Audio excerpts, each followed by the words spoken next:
वैसे तो हमारा शास्त्र कहता है जब भी तीर्थ करने जाओ, किसी पवित्र नदी के तट पर जाओ, संतों के पास जाओ, गुरुजन के पास में जाओ, भगवंतों के पास में जाओ, देवालय शिवालय जाओ, या किसी सतमार्ग की ओर आगे बढ़ रहे हो तो पाँव में पादुका होना ही नहीं चाहिए। क्यों?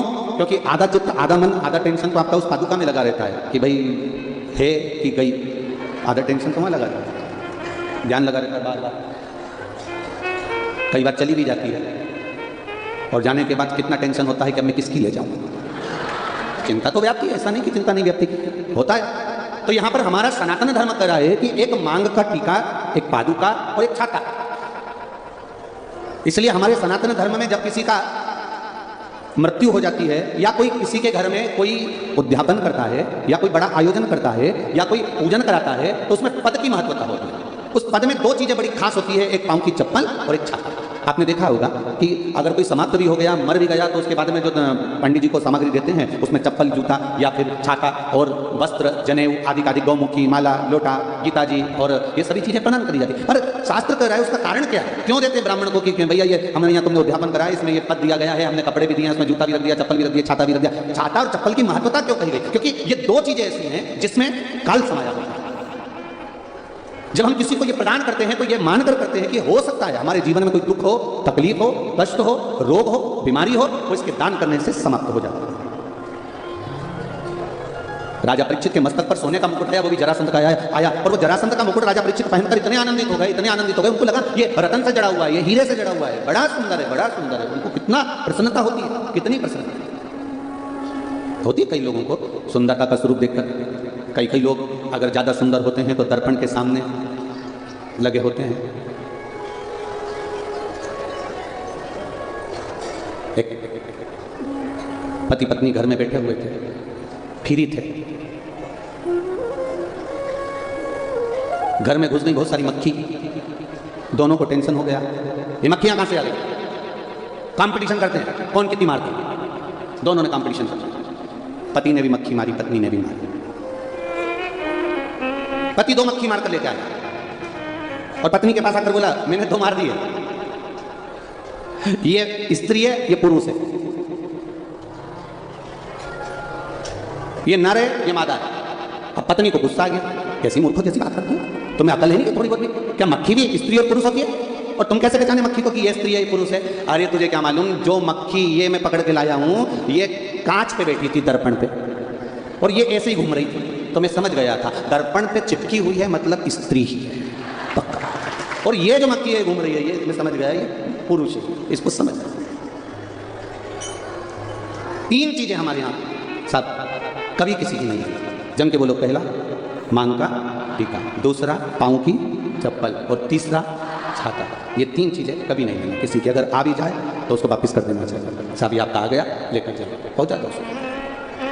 अब राजा ने मुकुट धारण कर लिया, शमीक बाबा के आश्रम में पहुंच गए। ये सब आपने श्रीमद् भागवत कथा में सुना ही है। जल की याचना करी, बहुत प्यास लग रही है, पर जल की याचना करी, शमीक बाबा नेत्र बंद कर बैठे हुए थे और इनकी चित्तवृत्ति में आ गया कि ये ढोंग कर रहा है, ये प्रपंच कर रहा है। उसको ये दृष्टि में आया, फिर जल की याचना करी, महाराज हमको प्यास लगी है, पानी दे दीजिए, बहुत प्यास लगी है, थोड़ा जल हमको दे दीजिए, थोड़ा सा जल दे दीजिए। बार बार प्रयास करा गया, बार बार मांगा गया, पर जल नहीं मिला। अंत में क्रोध आया, मरा हुआ सर्प पड़ा था और बाण की नोक पर उठाकर बाबा के गले में डाल दिया, और जैसे ही डाला, डालने के बाद राजा चले गए। सूचना श्रृंगी बाबा को मिल गई, और वो श्रृंगी बाबा को जब सूचना मिली तो वो सूचना पाते ही श्रृंगी बाबा को क्रोध आ गया। श्रृंगी बाबा को क्रोध आ गया। पूरी दुनिया का एक ऋषि, पूरी दुनिया का एक ऋषि ऐसा था, पूरी दुनिया में एक संत, एक साधु, एक सन्यासी, एक तपस्वी, एक साधक, एक उपासक, एक ऋषि ऐसे थे जो परमात्मा को पृथ्वी पर लाने के लिए अपनी जिंदगी तक दांव पर लगा दी थी। वो श्रृंगी ऋषि, वो श्रृंगी बाबा। जिस समय पर दशरथ जी के घर में संतान नहीं हुई और पुत्र कामेष्टि यज्ञ करवाया गया, गुरुओं ने कह दिया पुत्र कामेष्टि यज्ञ करवाना है। पूरे पूरी पृथ्वी पर सूचना करी गई, हर जगह पर सूचना गई कि यहाँ पर पुत्र कामेष्टि यज्ञ करवाना है, पुत्र कामेष्टि यज्ञ करवाना है, पुत्र कामेष्टि यज्ञ करवाना है। एक से बढ़कर एक विद्वान थे, एक से बढ़कर एक तपस्वी थे, एक से बढ़कर एक साधक थे, एक से बढ़कर एक सन्यासी थे, एक से बढ़कर एक सारे के सारे संत महात्मा विराजमान थे। पूरे भारत की भूमि पर संतों को ढूंढा गया कि कोई आए और पुत्र कामेष्टि यज्ञ करवा दे। चारों तरफ सूचना पहुंचाई गई कि कोई पुत्र कामेष्टि यज्ञ करवा दे, और पुत्र कामेष्टि यज्ञ करवाने के लिए कोई आगे नहीं आया। तब गुरु जी के पास में फिर सूचना गई, दशरथ जी ने हाथ जोड़कर कहा कोई पुत्र कामेष्टि यज्ञ नहीं करवा रहा।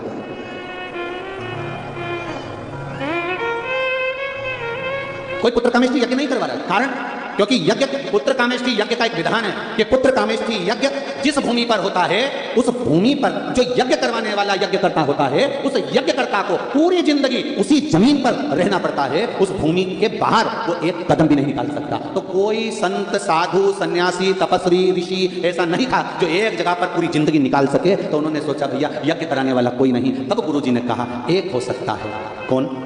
श्रृंगी को बुलाओ और पुत्र कामेष्टि यज्ञ करवाओ। श्रृंगी के पास में खबर गई तो श्रृंगी ऋषि ने ध्यान लगाकर देखा कि गुरुजी ने खबर पहुंचाई है पुत्र कामेष्टि यज्ञ की, गुरुजी मेरा कुछ हित चाहते होंगे इसलिए यज्ञ करवा रहे होंगे। श्रृंगी बाबा ने तुरंत ध्यान लगाकर देखा कि गुरु की आज्ञा है और पुत्र कामेष्टि यज्ञ करवाना है। उस परमात्मा को लाने की सामर्थ्य था गुरु में है, और गुरु ने मुझको दी है, तो मैं एक भूमि पर पूरी जिंदगी निकाल सकता हूं, परमात्मा को पृथ्वी पर ला सकता हूं। इतने बड़े बड़े संत, वशिष्ठ बाबा जैसे कितने बड़े बड़े गुरु विराजमान थे, और बुलाया किनको? श्रृंगी बाबा था, श्रृंगी ऋषि। कारण केवल इतना सा था कि उन्होंने अपना सर्वस्व देने के लिए तैयार हुआ। सर्वस्व, एक संत, एक साधु, एक सन्यासी, तपस्वी, साधक, उपासक, और एक जो भगवान का भक्त होता है वो अपना सर्वस्व देने को तैयार हो जाता है। पर उसमें कहीं कामना रह जाती है तो फिर वो सर्वस्वता नहीं दे पाता है। कहीं कामना रह गई, कहीं लोभ रह गई, आसक्ति रह गई, वासना रह गई, तृष्णा रह गई, तो नहीं दे पाए। महाराज जी एक पत्र बड़ा सुंदर आया, हमें तो उम्मीद नहीं थी पत्र भी लिखोगे।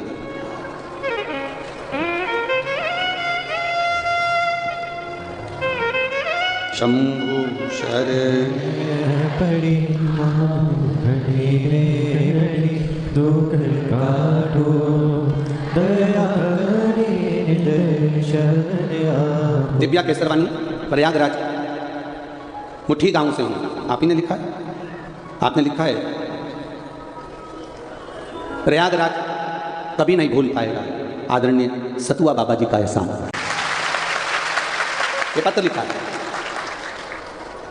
प्रयागराजवासी कई माताओं ने महाराज जी पशुपति व्रत करे हैं केवल इस शिव पुराण को थोड़ा सा सुनने के। सतुआ बाबा जी का एहसान जिंदगी भर प्रयागराज नहीं भूल पाएगा। थैंक यू सो मच बाबा जी, दिल लूट लिया आपने सब जो शिव महापुराण। ये पत्र देखिए, शंभू की कृपा, कहीं आपका पुण्य, कहीं।